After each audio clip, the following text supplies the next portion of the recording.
প্ৰিয় দৰ্শক সকলোকে আজি বিশ্ব পৰিৱেশ দিৱসৰ আন্তৰিক শুভেচ্ছা জনাইছোঁ। প্ৰিয় দৰ্শক, এজোপা গছ থাকিলেহে মানুহ জীয়াই থাকিব।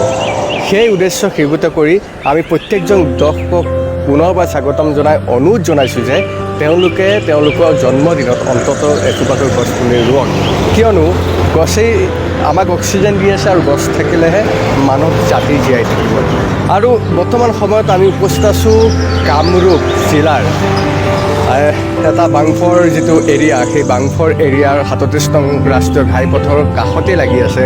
৭০ দশকৰ পৰা আৰম্ভ কৰিছে এটা ব্যৱসায়। সেই ব্যৱসায়টো হৈছে নাৰ্চাৰী উৎপাদনে বা নাৰ্চাৰীত কিছু গছ পুলি আনি তেওঁলোকে তেতিয়াৰ পৰা এতিয়ালৈকে কিন্তু বিভিন্ন যুৱক যুৱতী ইয়াতে সংস্থাপন দিবলৈ সক্ষম হৈছে। বৰ্তমান আমি পোনে পোনে ক'ব বিচাৰিছোঁ যে আমি উপস্থিত আছোঁ কামৰূপ মহানগৰ ক্ষেত্ৰী সমীপৱৰ্তী যি চৌধুৰী নাৰ্চাৰী আছে, সেই চৌধুৰী নাৰ্চাৰীতে আমি উপস্থিত আছোঁ বিশ্ব পৰিৱেশ দিৱস উপলক্ষে। আপোনালোকক পোনে পোনে দেখুৱাইছোঁ ইয়াৰ সমগ্ৰ পৰিৱেশটো কেনেদৰে মনোমোহা দৃশ্য। আমি তেওঁলোকৰ লগত কথা পাতিম। আমি যাব বিচাৰিছোঁ চৌধুৰী নাৰ্চাৰীৰ ভিতৰলৈ। যাওঁ বলক প্ৰিয় দৰ্শকসকল, ইয়াৰ কেনেদৰে পৰিৱেশ হৈছে আজি বিশ্ব পৰিৱেশ দিৱসৰ দিনটোত, কি কয় স্বত্বাধিকাৰী যতীন চৌধুৰীয়ে।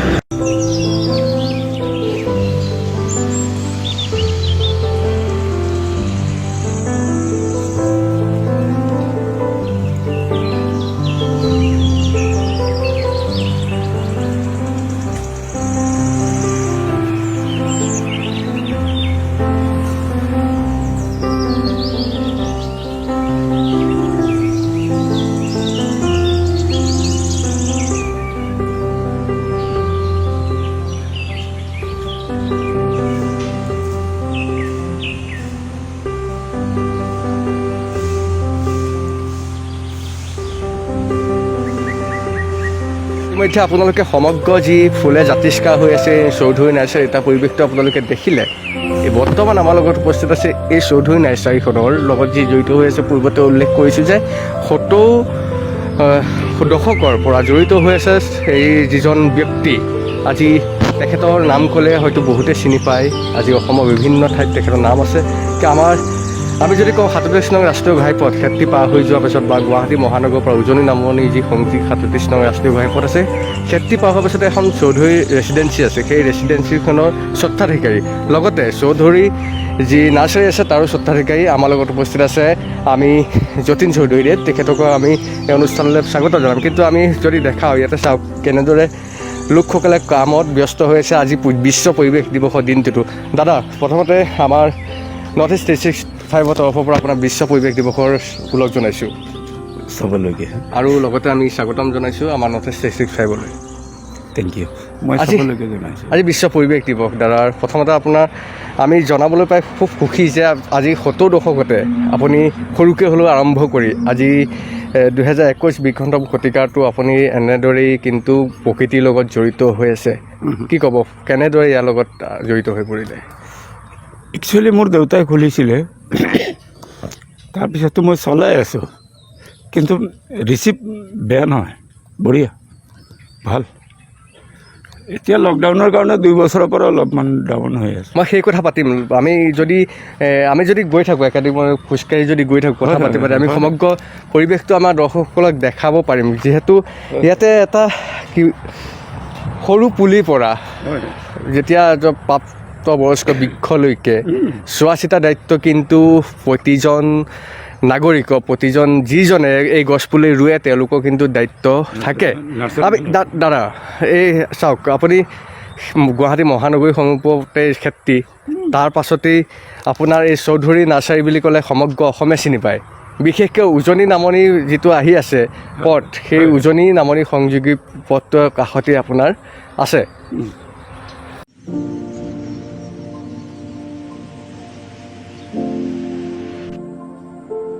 এই ৰাস্তাৰ কাষতে 37 নং ৰাষ্ট্ৰীয় ঘাইপথৰ কাষতে কিন্তু এই চৌধুৰী নাৰ্চাৰী আছে। দাদা আপুনি এটা কথা আমি নৰ্থ ইষ্ট 365 দৰ্শকক আমি আপোনাৰ পৰা জনাব বিচাৰিছোঁ যে কেনেকৈ ইমান সৰুৰ পৰা অনুপ্ৰেৰণাটো কেনেকৈ পাইছে আপুনি? আচলতে কিবা এটাতো কৰিব লাগিব ন লাইফত। মোৰ দেউতাই এইটো কৰি আছিলে, তাৰপিছত মই দেখিলোঁ এইটোচোন বিজনেছ ভাল, কিবা এটা আৰ্ণ হয়। চাকৰি তাকৰি কিমান বিচাৰিব, মই নেভিত চাকৰি পাইছিলোঁ, কৰা নাই। বৰ্তমান সময়ত কিন্তু আমাৰ নিবনুৱাসকল যিয়ে বৰ্তমান এই ক'ভিডৰ পৰিস্থিতিৰ বাবে কিন্তু বিভিন্ন চাকৰিৰ পৰা বা ৰিজাইন দি হ'লেও তেওঁলোকে ঘৰতে বৰ্তমান বহি আছোঁ বুলি এটা সততে উত্থাপন হৈ আছে। এই কথাবিলাক আমি যদি চাবলৈ যাওঁ, বৰ্তমান সময়ত কিন্তু এখন নাৰ্চাৰী 70 দশকতে আৰম্ভ কৰি আজি 2021 বৰ্ষলৈকে তেওঁলোকে কিন্তু অহৰ্নিশে বা একাধিক্ৰমে খুব সুন্দৰকৈ চলাই আছে। ইতিমধ্যে আপোনালোকে সমগ্ৰ পৰিৱেশটো দেখিছে। ইয়াতো বৰ্তমান সময়তো কৰ্মচাৰীয়ে চাওক আপোনালোকে কাম কৰি আছে। আজি বিশ্ব পৰিৱেশ দিৱসৰ দিনটো তেওঁলোকে কিন্তু কামত নিয়োজিত হৈ আছে। অকণমান যদি কথা পাতোঁ ভাইটি, অকণমান যদি তোমালোক কথা পাতোঁ, কি নাম তোমাৰ? ৰঞ্জন নম দাস। ইয়াতে কিমান দিন কাম কৰি আছে? আজি 20-25 দিন হ'ব।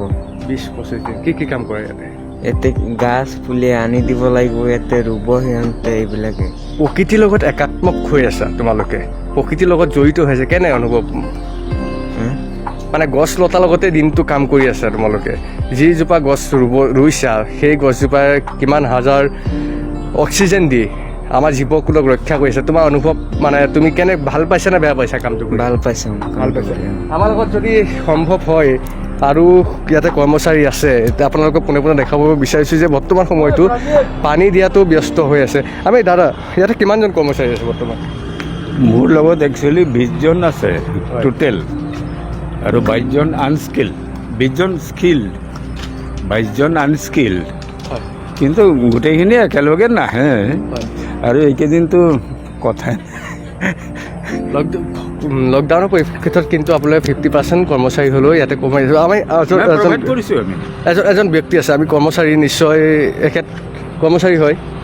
অঁ, কিমান দিন হ'ল ইয়াতে, কিমান বছৰ হৈছে কাম কৰি? 5 বছৰমান হৈছে। 5 বছৰ? 5 বছৰ। 5 বছৰ আজিৰ পৰা ইমান দিনে কাম কৰি আছে, অনুভৱ কি? অনুভৱটো ভালেই দেখা পাইছোঁ ইয়াত। ভাল। 5 বছৰ আগত যিটো ব্যৱসায় আছিলে, আমি তেখেতৰ স্বত্বাধিকাৰীৰ লগত সেইটো কথা নুসুধোঁ, কিন্তু 5 বছৰ আগত যিটো কাম কৰি আছিলে তেওঁলোকে, বৰ্তমান একেই ব্যৱসায়টো একে চলি গৈছেনে? একেই চলি গৈছে। অলপ 2 বছৰ আগৰ বছৰটো অলপ বেয়া গৈছে, এইটো বছৰটো অলপ বেয়া গৈছে। আগতে অলপ ভাল আছিল। যিহেতু ক'ভিডৰ কাৰণে এনেকুৱা ব্যৱসায়টো সকলোৱে ডাউন হৈ গৈছে, সেইটো ক'ব লাগিব, স্বীকাৰ কৰিব লাগিব। তথাপিও চাওক ইমান ধুনীয়াকৈ আপোনালোকে যদি কেমেৰা পাৰ্চনে দেখায়, ইমান ধুনীয়াকৈ গছবিলাক সজাই পৰাই তুলিছে। ইয়াতে যিসকল ব্যক্তি আহে তেওঁলোকৰ বাবে এই পুলিসমূহ ৰাখিছে, তেওঁলোকে ঘৰত গৈ ইয়াতে লালন পালন কৰি ডাঙৰ দীঘল কৰিব। দাদা এইখিনিতে যদি আপোনাক সোধোঁ, ইয়াতে কিমান প্ৰকাৰৰ মানে প্ৰজাতি আছে? একজেক্টলি ক'ব মুস্কিল আছে, তথাপি 1000 হ'ব। মানে তেনেকুৱা আমাৰ ভাৰতৰ যিখিনি প্ৰজাতি আছে বা অসমৰ যিখিনি প্ৰজাতি আছে সেইখিনিতো আছেই, তাৰ বাহিৰে আমাৰ ভাৰতৰ বাহিৰতো বহুত আছে। তেনেকুৱা নাম কেইটামান ক'ব নেকি? ৰামবুটান, দৰিয়ান, আৰু আছে আপোনাৰ এভাকাডো। আমি যদি অলপ আগুৱাই গৈ কথা পাতোঁ, আৰু কি আছে কওকচোন? Rambutan, durian, avocado. এই আমাদেৰ ফৰেন ফুড কি আছে? ইয়াতে ফৰেনৰো কিছু সংখ্যক আছে বুলি জনা। আমাৰ যদি বাইদেউ আছে, বাইদেউৰ পৰা যদি অকণমান সম্ভৱ বাইদেউৰ লগত কথা পাতিম, আমি আপোনাৰ ওচৰলৈ আহিম। প্ৰথমতে বিশ্ব পৰিৱেশ দিৱসৰ শুভেচ্ছা জনাইছোঁ। যিহেতু আজি বিশ্ব পৰিৱেশ দিৱস, আমি সেইটো কাৰণে আপোনালোকৰ মনৰ বতৰ, যিহেতু আজি বহু বছৰ ধৰি আপোনালোকে প্ৰকৃতিৰ লগত জড়িত হৈ আছে, আপোনালোকে বিভিন্ন কাম কৰি আছে, সামাজিক হওক সাংস্কৃতিক হওক, সেইখিনি কামৰ কথাও আমি জানো। কিন্তু বৰ্তমান সময়ত আপোনালোকে ইয়াতে কাম কৰি আছে। আজি 5 বছৰ আগত বা 2 বছৰ আগত যিটো ব্যৱসায় আছিলে, সেই ব্যৱসায়টো নিশ্চয়কৈ আজি 2টা বছৰত আপোনালোকে ব্যৱসায়টো অলপ ডাউন পৰিছে, সেইটো মনত খুব আছে। কিন্তু বৰ্তমান সময়ত আপোনালোকে কেনেদৰে নাৰ্চাৰীখন লৈ গৈছে?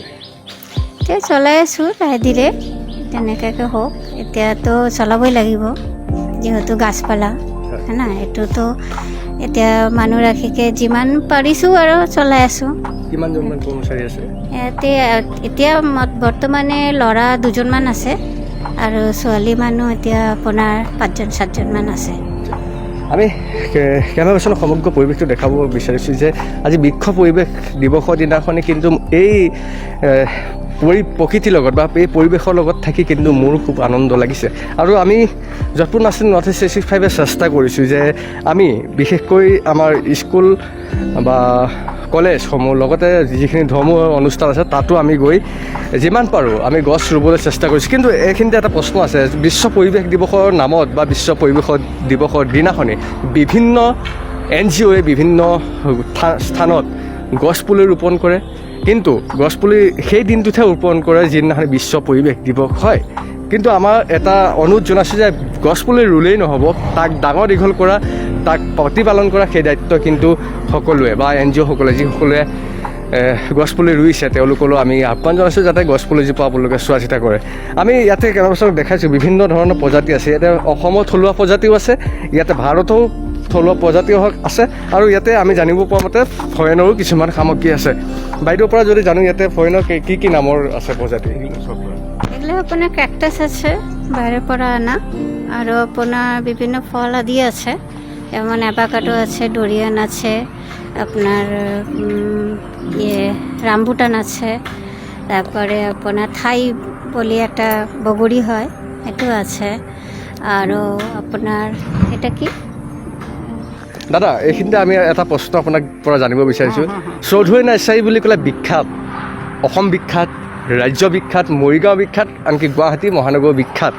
কিন্তু আমি এইখিনিতে এটা প্ৰশ্ন আপোনালৈ কৰিব বিচাৰিছোঁ, চৌধুৰী নাৰ্চাৰীত এনেকুৱা কি আছে যে বেলেগ নাৰ্চাৰীত নাই? ৰামবুটান আৰু আছে এই ড্ৰেগন ফ্ৰুইট। ঠিক আছে প্ৰিয় দৰ্শকসকল, তেখেতে জনাইছে আমি সেই গছজোপালৈ যাম। আমি প্ৰিয় দৰ্শকসকলক আজি বিশ্ব পৰিৱেশ দিৱসৰ দিনাখনি চৌধুৰী নাৰ্চাৰীৰ স্পেচিয়েল বস্তু দেখাবলৈ গৈ আছে, বলক। ৰামবুটান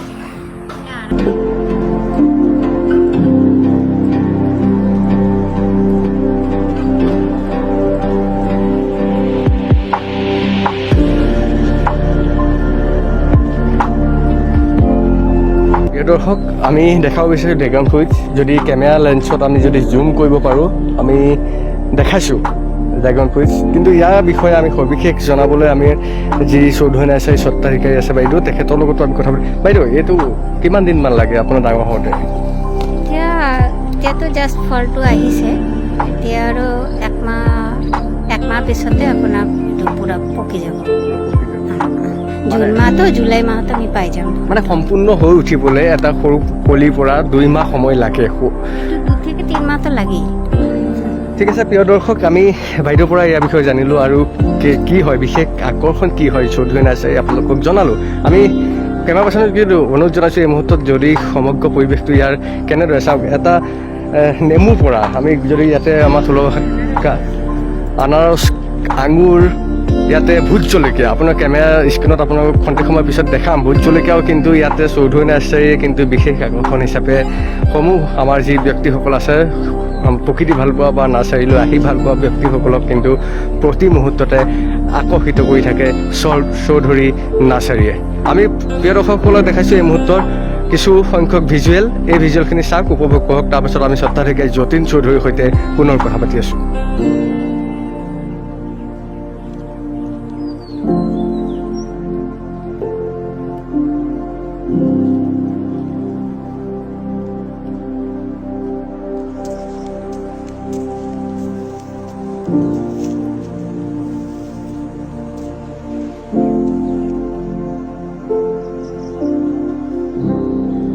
আপোনালোকে দেখিলে যে ইয়াতে কেনেকুৱা ধৰণৰ প্ৰজাতি আছে বা ইয়াতে কি প্ৰজাতিৰ ফুল আছে বা ইয়াতে কেনেকুৱা ধৰণৰ যি গছ লতা তৰুতন্য আদি সকলোবোৰে ইয়াতে বিৰাজমান কৰি আছে চৌধুৰী নাৰ্চাৰীক মোক আকৰ্ষণ কৰি আছে সমগ্ৰ অসমত।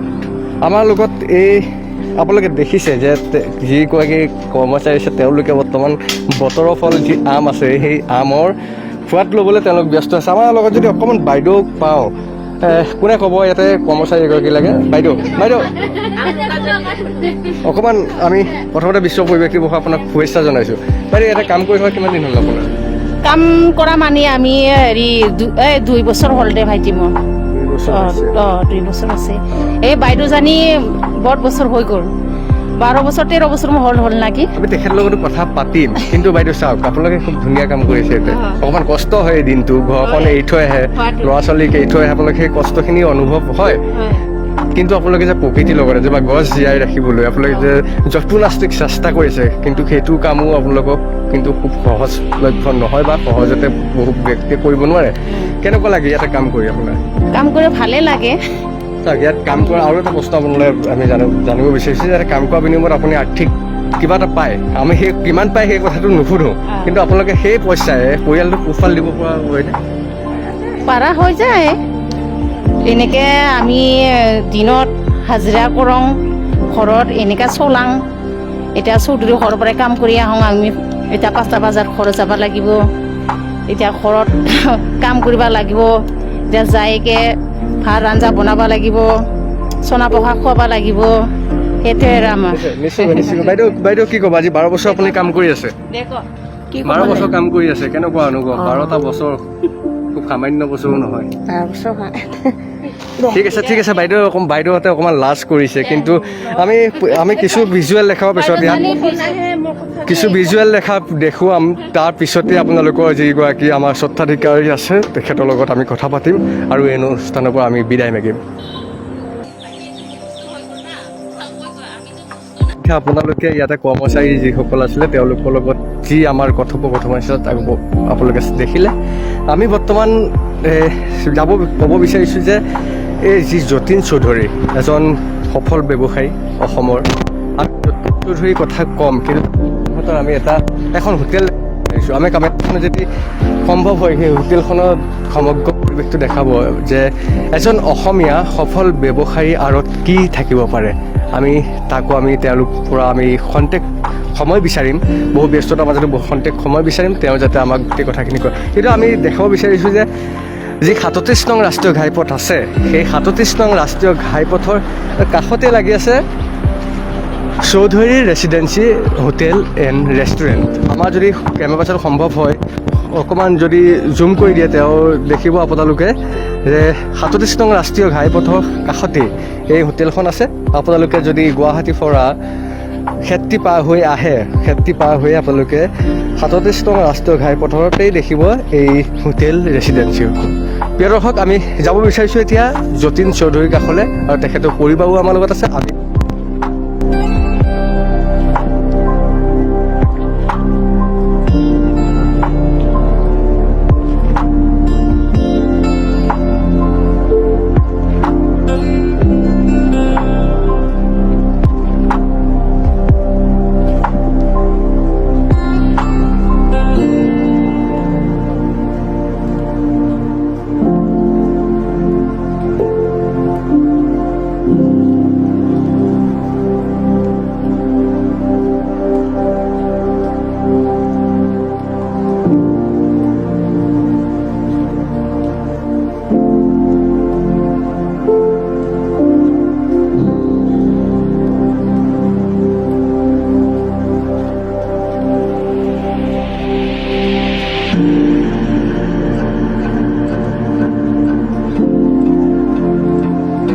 দৰ্শক, আপোনালোকে দেখিলে যে হোটেলখনৰ গোটেই পৰিৱেশটো কেনেকুৱা হয়। আমি প্ৰথমতেই তেখেতৰ ওচৰলৈ পুনৰবাৰ আহিছোঁ। দাদা, পুনৰবাৰ আপোনাৰ ওচৰলৈ আহিছোঁ। নাৰ্চাৰীৰ লগতে আপুনি সমান্তৰালকৈ কিন্তু হোটেলো ব্যৱসায় আৰম্ভ কৰিছে। একচুৱেলি কি ক'ব? একচুৱেলি এইটো আজিকালি নহয়, এটা চলিছে টুৰিজমৰো আণ্ডাৰত চলে। কিন্তু এইটো নাই, এখন চাওক আপুনি ইমান 70টা সত্তৰ দশকতে আপুনি ৰেষ্টুৰেণ্ট খুলিছে, ক্ষমা কৰিব, আমাৰ যি এখন নাৰ্চাৰী আছে নাৰ্চাৰী খুলিছে, তাৰ লগত জড়িত হোৱা সমান্তৰালকৈ কিন্তু আপুনি এখন হোটেলো আজিলৈ কিছু বছৰৰ পৰা চলাই আছে। হোটেল খোলাৰ যিটো পৰিকল্পনা কেনেকুৱা আছিল? কাৰোবাৰ পৰা অনুপ্ৰেৰণা পাইছিল নে কিবা পৰিকল্পনা আপোনাৰ আছিল? হয়, অনুপ্ৰেৰণাটো কথাটো হ'ল এনেকুৱা, আমাৰ এই নাগালেণ্ড অৰুণাচলৰ মানুহখিনি আমাৰ কাষ্টমাৰ, নাৰ্চাৰী কাষ্টমাৰ দেই। তো তেওঁলোকে কৈছিল, ঐ হোটেল খুলিবি না, তেওঁলোকতো চিধা চিধি কথা কোৱা মানে না, তো হোটেল খুলিবিচোন। মই বোলে কেলে? আমি থাকিবতো ইয়াতে, গুৱাহাটীত নাথাকে, আমি ইয়াতে তোৰ তাতে থাকিব, তোক বিশ্বাস কৰে, তোৰ তাতে। অনুপ্ৰেৰণাটো মানে আপোনাৰ যিখন হোটেল খোলা অনুপ্ৰেৰণা, আপোনাৰ যিসকল নাৰ্চাৰী গ্ৰাহক আছিলে, সেই গ্ৰাহকসকলৰ পৰা প্ৰথম অনুপ্ৰেৰণা পাইছে। আজি কিমান বছৰ হ'ল হোটেল খুলি? আজ থেকে আপনার এটা 6 বছর কমপ্লিট হয়ে গেছে, 7 বছর পড়লো। 6 বছর কমপ্লিট হয়ে গেছে। আজি 2 বছৰ আপোনালোকে থমকি ৰ'বলগীয়া হ্যাঁ। হৈছে, কেতিয়াবা কিবা মনত সুখ আছে নেকি তাত? এটা একটা তো থাকেই, একটা তো থাকে। ব্যৱসায়ৰ ক্ষেত্ৰত কিবা মনত সুখ আছে নেকি? বহুত একটা তো 2 বছৰ আপোনালোকে বহি যাবলগীয়া হৈছে। একটা তো দুঃখ আছেই, কিন্তু দুঃখ সুখের মধ্যেই চালিয়ে যেতে হবে না। এটা বিজনেসে তো উতার চড়াও তো থাকবেই। নিশ্চয় নিশ্চয়। মই এইখিনিতে আমাৰ প্ৰিয় দৰ্শকসকলে এটা আহ্বান জনাইছোঁ বা আমি ক'ব বিচাৰিছোঁ যে বাইদেউ যিগৰাকী আমাৰ যতীন দাৰ যিগৰাকী বৌ, তেখেত হয় অসমৰ মেছেজ হয়, তেখেত কিন্তু ৱেষ্ট বেংগল হয়, কিন্তু বৰ্তমান সময়ত অসমীয়া শিকি আছে বা ক'বলৈ তেখেতে যৎপৰোনাস্তিক চেষ্টা কৰি আছে। তাক তেখেতে মোক অফ কেমেৰা কৈছে যে অসমীয়া আমি ভালকৈ ক'ব নাজানো, তথাপি আমি কৈছোঁ আপোনাৰ মনোভাৱটো প্ৰকাশ কৰা, আমাৰ দৰ্শকসকলে বুজি পাব। বৰ্তমান আপুনি চাওক, তেতিয়াৰ পৰা নাৰ্চাৰীৰ জড়িত হৈ আছিলে, বৰ্তমান আপুনি আহি গ'ল হোটেলত বা দুইজনে স্বামী স্ত্ৰী ধুনীয়াকৈ চলাই আছে। আপোনাৰ মনত কেতিয়াবা খুব থাকে যে চৰকাৰী চাকৰি নকৰি মই ব্যৱসায়ত জড়িত হৈ আছে? আমার সেটা না, কিন্তু আমি যদিও আমি পরিবার, আমার পরিবার হয়তো চাকরিয়াল পরিবার, কিন্তু আমি কখনো বিজনেসের সাথে সেভাবে জড়িত নই। আমার বিয়ে হওয়ার পরে আমি ফার্স্ট টাইম আমি বিজনেসের সাথে সাথে আমি জড়িয়ে পড়েছি আর কি। তা বিজনেস সম্বন্ধে আমার সেরকম নলেজ ছিল না, বিজনেসটা কী কীরকম করে কি শুধু শোনা বা দেখার ওপরে।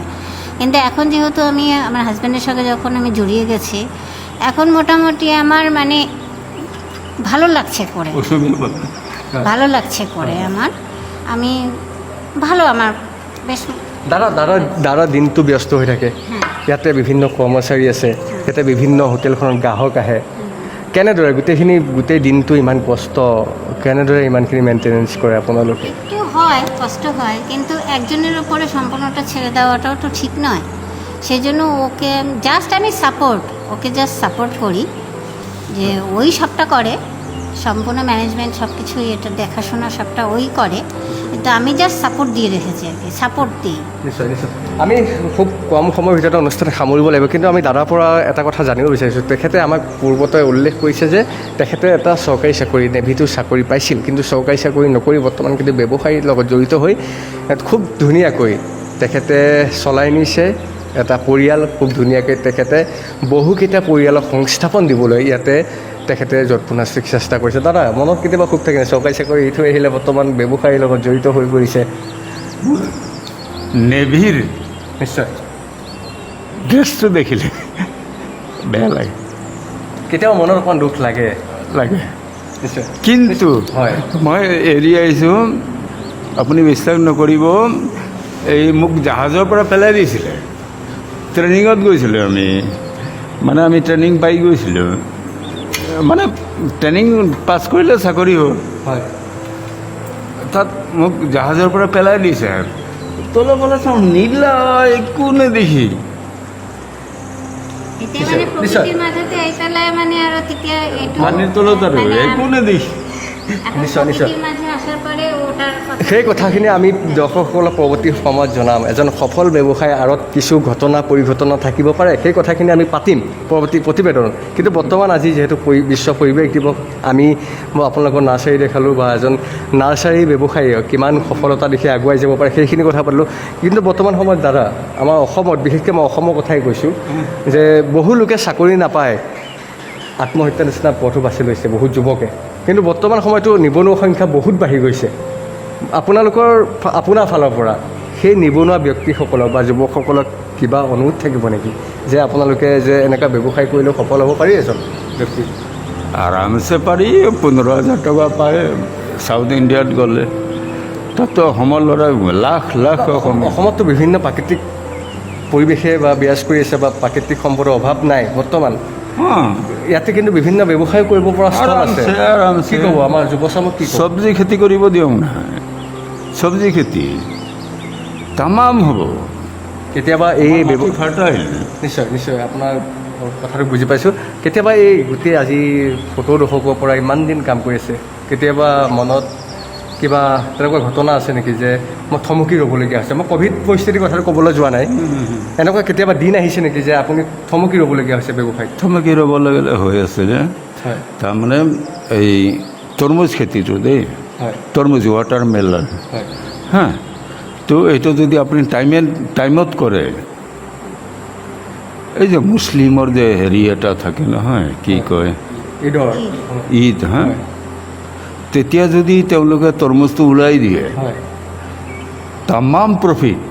নিশ্চয় কিন্তু আমাৰ এই ফাৰ্মাৰ্ছবিলাকে ফ'ল' নকৰে এইটো, নিশ্চয় নিশ্চয় তেতিয়া মাৰ খায়। নিশ্চয়কৈ আমি তেখেতৰ পৰা মনোভাৱ জানিলোঁ। আমি কেনেদৰে এজন সফল ব্যক্তিৰ আগত কেনেকুৱা কি হ'ব পাৰে বা কেনেদৰে তেখেতে ইমান দিনে আজি কাম কৰি আহিছে, আমি সকলো কথা জনালোঁ। আমি পৰৱৰ্তী সময়ত এদিন আহিম তেখেতৰ পৰা আজি ব্যৱসায়টোৰ বিষয়ে আৰু জানিম। আজি বিশ্ব পৰিৱেশ দিৱসৰ দিনাখনি আমি তেখেতৰ পৰা আজি প্ৰকৃতিৰ লগত তেখেতে ইমান বছৰ জড়িত হৈছে সেই কথাসমূহ আমি জানিবলৈ চেষ্টা কৰিলোঁ, আমাৰ দৰ্শকসকলকো জনালোঁ। আমি এই অনুষ্ঠানৰ পৰা বিদায় মাগিছোঁ আৰু সকলোকে আমি আহ্বান জনাইছোঁ যে আপোনালোকে ঘৰতে থাকক, সুৰক্ষিত থাকক আৰু অযথা ঘৰৰ পৰা ওলাই নাহিব। আমি সকলোকে পুনৰবাৰ বিশ্ব পৰিৱেশ দিৱসৰ ওলগ জনাই আজি এই অনুষ্ঠানৰ পৰা বিদায় মাগিছোঁ। ধন্যবাদ।